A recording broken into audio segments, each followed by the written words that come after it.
They laughed when I stood up, no lawyer, no entourage. Just me and a stack of papers that looked too thin to matter. My husband smiled like the verdict was already written. The courtroom smelled like polish and patience. He sat there confident, relaxed, whispering to his attorney like they were discussing dinner plans. I felt the weight of every eye on me, judging the woman who dared to walk in alone. He had money. He had connections. I had silence. In time I remembered the nights I was told I wasn't smart enough. The contracts he signed without reading. The assets he forgot to mention. The emails he deleted thinking trash was the same as gone. I didn't interrupt. I took notes. When it was my turn, I didn't raise my voice.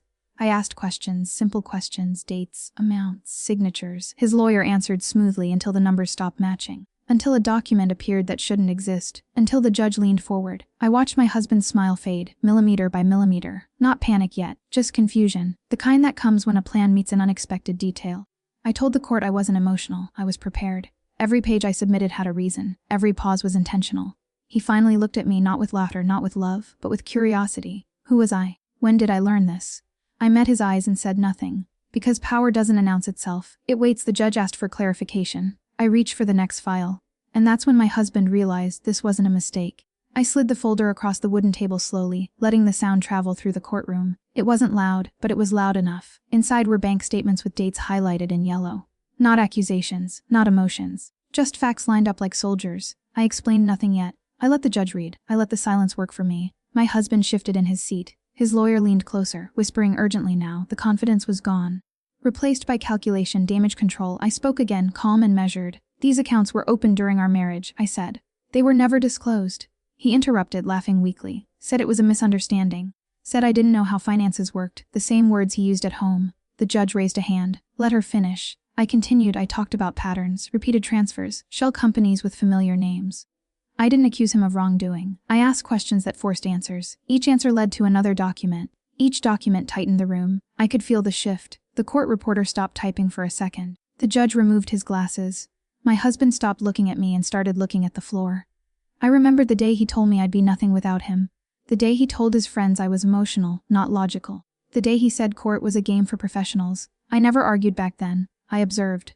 I learned how he moved money, who he trusted, what he assumed I'd never understand. The judge asked him directly about one transaction. That hesitation was everything. I presented another file, this one thinner, cleaner. A timeline simple, visual, impossible to explain away quickly. His lawyer asked for a brief recess. The judge said no. Now my husband was sweating, not dramatically. Just enough. He looked at me again, searching my face for anger. There was none. Because this wasn't rage, it was patience, finally paid back with interest. I explained that I wasn't trying to punish him. I wanted transparency. I wanted the truth on record. Every word I spoke was slow, deliberate, easy to understand, hard to escape. The judge nodded, once then twice. My husband opened his mouth to speak, then closed it. He had always been good with words. Today words betrayed him. I reached for one last envelope on the table. I didn't open it yet. I just held it. The room waited. This document connected everything. The money, the lies, the signatures. It answered questions no one had asked out loud. I could feel the moment stretching, balancing on a knife's edge. I looked at the judge, then at my husband. For the first time, he looked afraid, not of losing the case. Afraid of being seen, I placed the envelope down gently. I'd like to submit one final piece of evidence, I said. The judge nodded. And that's where I stopped, because some revelations don't need to be rushed. The envelope stayed sealed in my hands for a moment longer than necessary. Not for drama, but to let reality catch up. My husband's lawyer finally stood. His voice was controlled, but his hands weren't. He objected on technical grounds, citing procedure, timing, relevance. Big words meant to blur a simple truth. The judge listened, expression unreadable, then turned to me. Can you explain the relevance? He asked. I nodded once. I didn't open the envelope yet. I didn't need this document. I said. Explains why several financial disclosures were incomplete. It explains why certain accounts were omitted. And it explains why those omissions weren't accidental. My husband shook his head slightly, as if this were all a misunderstanding that could still be laughed away later. But his jaw was tight now. The smile he walked in with was gone completely, erased by the slow realization that I wasn't guessing. I told the court how I found it. Not dramatically, just honestly. A late night, an old laptop, a password he reused because he never thought I'd try. I didn't say it with bitterness. I said it the way someone describes the weather, something that simply happened. The judge asked him if he recognized the envelope. He said yes. Too quickly, that single word changed the air. The judge leaned back, fingers steepled. The courtroom felt smaller, like the walls had moved in to listen. My husband's lawyer asked again for a recess. Again, the answer was no. I noticed then how quiet everything had become. Even the people in the back row were still. They weren't watching a divorce anymore. They were watching a shift. I spoke about patience. Not as a virtue but as a strategy. About how I stayed silent not because I was weak, but because I was learning. Every dismissal taught me something. Every insult clarified his blind spots. I said I wasn't there to perform. I was there to be precise. The judge asked me to proceed. I finally broke the seal, but I didn't hand the document over yet. I summarized it first: dates, names, a connection that closed a circle no one else had noticed. I watched my husband's lawyer scribble notes faster and faster, trying to build a wall out of ink. My husband stared straight ahead, not at me, not at the judge. Somewhere past the room, as if distance could undo what was happening. The judge asked him a direct question. He answered, then corrected himself, then stopped talking. That was new. I placed the document on the table but still didn't slide it forward. Before I submit this, I said, I want the court to understand one thing. I paused. This isn't about revenge, it's about record. About truth living somewhere it can't be erased or laughed at. The judge nodded slowly. The kind of nod that doesn't promise mercy or punishment, only attention. My husband finally looked at me again. Really looked. Not as someone beneath him, not as a mistake, but as an unknown variable. He opened his mouth to speak. The judge raised a hand. Not yet. The document rested between us like a loaded question. I could feel it now, the moment tipping. The balance shifting from assumption to evidence, from confidence to consequence. I straightened the stack of papers in front of me, aligning the edges carefully. Because once this goes into the record, there's no rewriting the story. The judge finally asked for the document. Not demanded, requested. That difference mattered. I forward this time, slow and steady, like placing something fragile on a table. The clerk took it, logged it, passed it on. Paper changing hands, ordinary, procedural, but the effect was immediate. My husband's lawyer stopped writing. Just stopped. The judge read in silence. I didn't look at my husband. I didn't need to. I could feel the way his confidence was collapsing inward, like a structure built on assumptions instead of foundations. The room held its breath while the judge turned the first page, then the second. A question followed. Calm, specific, unavoidable. My husband answered, but his voice wasn't smooth anymore. It cracked slightly, like someone stepping onto ice they thought was solid. He tried to explain context. He tried to reframe. The judge listened, nodded once, then asked another question that built directly on the last. That's when I understood something clearly. This wasn't about who spoke better. It was about who had prepared longer. The judge looked at me again. I did, but I chose carefully. I spoke about patterns, not accusations. About how the same names appeared across different accounts, how timing mattered, how decisions made in private had consequences in public. I kept my tone neutral, almost gentle. No one could accuse me of being emotional now. My husband shifted again. He glanced at his lawyer, who avoided eye contact this time. That told me everything. I remembered the first time he laughed at me, not loudly, casually, as if my concern wasn't worth the effort of cruelty. Just dismissal. That kind stays with you. The judge asked for clarification on one specific detail. I had it ready. Always ready. I explained it simply, like teaching a lesson to someone who wanted to understand. The judge followed. The clerk followed. Even the opposing counsel followed, reluctantly, painfully. My husband didn't. He tried to interrupt. The judge shut it down. Let her finish. Those 3 words landed harder than any argument I could have made. I finished my explanation and sat back, breathing steady. I wasn't performing strength, I was practicing restraint. The judge removed his glasses again. That small habit had become a signal. Something important was coming. He looked at the document once more, then at my husband. Is there anything you'd like to clarify before the court considers this? My husband hesitated. That hesitation stretched. 1 second, 2. Long enough for the courtroom to understand what it meant. He began to speak, then stopped. Started again, changed direction halfway through a sentence. Each word made things worse. Not because they were incriminating, but because they were uncertain, and uncertainty in a courtroom is loud. I felt a strange calm settle over me. Not relief, not victory, just clarity. This was no longer about proving myself. That part was done. This was about what happens when truth finally has witnesses. The judge called for a brief pause, not a recess. Just a pause. A moment to review, to consider. Everyone stayed seated. No one spoke. I watched my husband rub his hands together, a nervous habit I'd seen 1,000 times. I wondered if he remembered telling me I'd never survive without him. If he remembered how sure he sounded. The judge looked up. His expression was measured, careful, the kind of face that doesn't reveal decisions early. We will proceed, he said. I straightened in my chair, because I knew what came next would change the direction of everything: the case, the narrative, the power in the room. And this time no one was laughing. The question came quietly, not sharp, not dramatic. Quiet questions are the most dangerous ones. The judge leaned forward slightly, hands resting on the bench.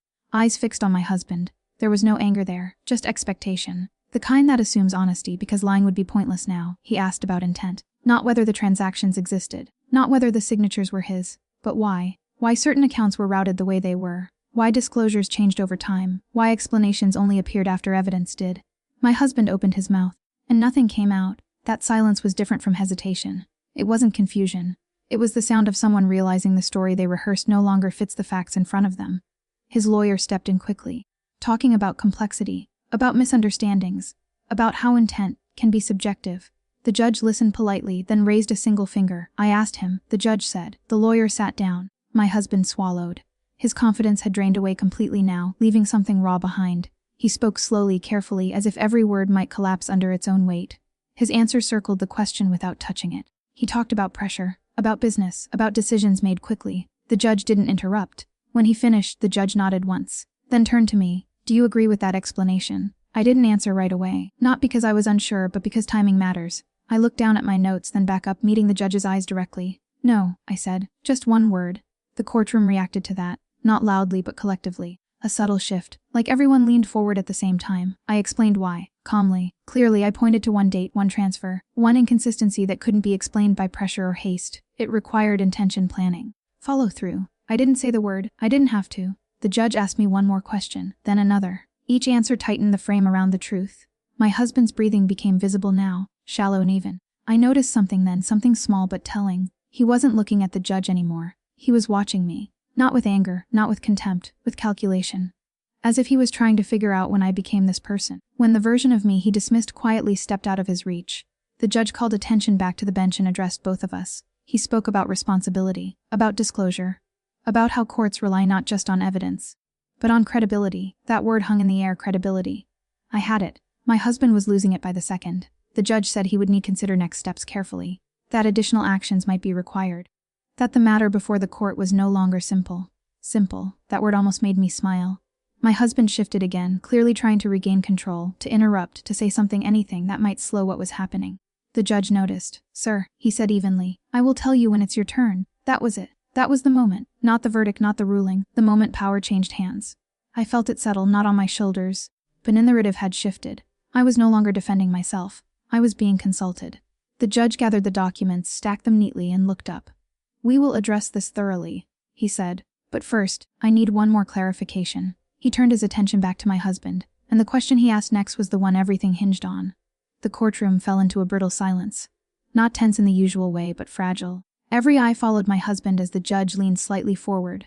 The question wasn't loud. It didn't need to be. Its weight hung in the air, heavy enough to crush assumptions, light enough to be invisible until it landed. "Sir," the judge said evenly, "why were these transactions concealed until now? Explain with clarity." My husband's lips parted. He inhaled, exhaled, paused. The pause stretched like elastic, threatening to snap his usual charm.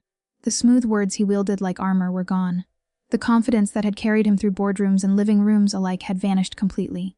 He tried to speak, faltering over syllables. Each word sounded rehearsed and empty, a pattern anyone could see through. He reached for the truth and found only fragments. His eyes flicked to his lawyer, pleading silently for intervention. But the lawyer only shook his head subtly. Even he knew that there was no save this time. I watched him. I didn't need to intervene. I only observed the unraveling of a man who had spent years underestimating me. The same man who had laughed at me when I first walked into the courtroom alone, thinking I was unprepared, inexperienced, powerless. But power isn't loud. Power doesn't demand attention. Power waits. And when it acts quietly, decisively, invisibly. I could feel it now. The court had become a stage, and every motion of my hand, every glance, every calculated pause spoke louder than the dozens of papers I'd submitted. My husband's composure cracked, just enough to make the audience realize who was in control. The judge nodded slowly, as if weighing not just the answer, but the hesitation, the underlying intentions, the credibility that mattered more than evidence alone. My husband opened his mouth again, trying to justify. His words stumbled. They collided with each other. He tried to redirect blame onto clerical errors, accountants, timing, circumstances beyond his control, but none of it fit. None of it covered the pattern, the intention, the reality that had been revealed page by page, file by file. I spoke then not to the room, but to the truth itself. Calmly, measuredly, I outlined the timeline again, highlighting the inconsistencies. I didn't accuse, I didn't taunt, I only demonstrated clarity. The judge followed, the clerk followed. Even the spectators seemed to lean closer, drawn into the slow, precise revelation of facts they hadn't fully realized were hidden in plain sight. My husband's face was a study in disbelief and growing panic. The cool detachment that had been his shield was gone. His fingers drummed nervously against the edge of the bench. He swallowed hard. He tried to maintain control, to mask the panic, but every glance betrayed him. Every twitch spoke volumes. I remembered the nights I'd spent alone, reviewing every document, reconstructing every missed signature, every forgotten transaction. I remembered the countless hours I'd endured his laughter at my supposed inadequacy. And I realized I didn't need to be faster, louder. I only needed to be patient, prepared, persistent. That was my weapon, that was my advantage. The judge turned to me again, his gaze steady and unwavering. "Do you have anything further to add before I make a preliminary ruling?" I leaned forward slightly, not to intimidate, but to command attention without raising my voice. I let the room feel my certainty. "Yes," I said. "There is one final piece that completes the timeline and clarifies intent. Once this is considered, no further ambiguity will remain." My husband's eyes widened ever so slightly, the first sign of true fear. He looked at his lawyer, then back at me, his lips pressed into a thin line. For the first time he realized that this wasn't just a courtroom battle. This was exposure. This was truth facing pretense, and pretense was losing. The judge's eyes narrowed slightly, focusing on the envelope I placed on the table. My hands were steady, my breathing calm. Every second was deliberate, every motion calculated. The room leaned in as if aware of the tipping point. "Submit it," the judge finally said. I did. Slowly, ceremoniously. The envelope slid across the table, landing just within reach. My husband's fingers twitched, but he didn't touch it. His lawyer made a last, futile gesture. The judge opened the envelope. The papers inside glinted under the courtroom lights. Figures, dates, correspondences, all undeniable, all interconnected. A single glance and the court understood. This wasn't about mistakes. This wasn't about chance. This was a pattern of deliberate concealment now fully exposed. My husband's shoulders slumped imperceptibly. He had seen enough to know the game was over. But the verdict hadn't even been spoken yet. That realization alone was enough to break the facade. I looked around the courtroom once more slowly, letting the weight of the moment settle. The audience, the judge, even my husband, they were all witnesses to the rise of someone they had underestimated. And yet, the story wasn't finished. The judge studied the documents carefully, flipping through each page with methodical precision. My husband's face was pale now, the mask of control completely gone. He tried to speak, to interrupt, to explain away the evidence, but the judge raised a hand. Silence filled the courtroom, absolute, suffocating, inevitable. The moment of truth had arrived. Every lie, every omission, every sneer he had thrown at me over the years converged here, in this room, under the harsh glare of accountability. My heart was calm. My hands rested on the table. I didn't need to raise my voice, because the evidence spoke louder than any words ever could. The judge looked directly at my husband. "It is clear from these documents that concealment was deliberate. The court must acknowledge the full extent of these actions." My husband swallowed hard. His lawyer tried to interject, but the judge silenced him with a single glance. It was over. There was no loophole left, no ambiguity. The years of his arrogance, of believing he could manipulate the narrative, had come crashing down. I spoke then, softly, deliberately. "This isn't about punishment," I said. "It's about truth, about accountability, about making sure the record reflects reality, not assumptions, not dismissals, not lies." The judge nodded. He looked at me, then back at my husband. "Considering the evidence and testimony, the court rules in favor of the petitioner.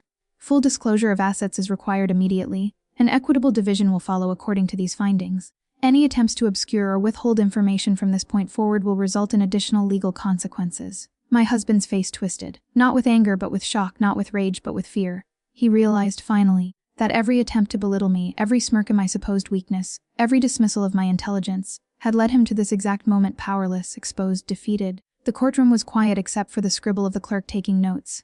I didn't feel joy, not really. I felt vindication, a calm, steady acknowledgement that preparation, patience, and intelligence could outmaneuver arrogance and cruelty. The scales of justice, long tilted in his favor, had finally leveled. My husband opened his mouth, perhaps to protest or negotiate, but I met his gaze with unwavering calm.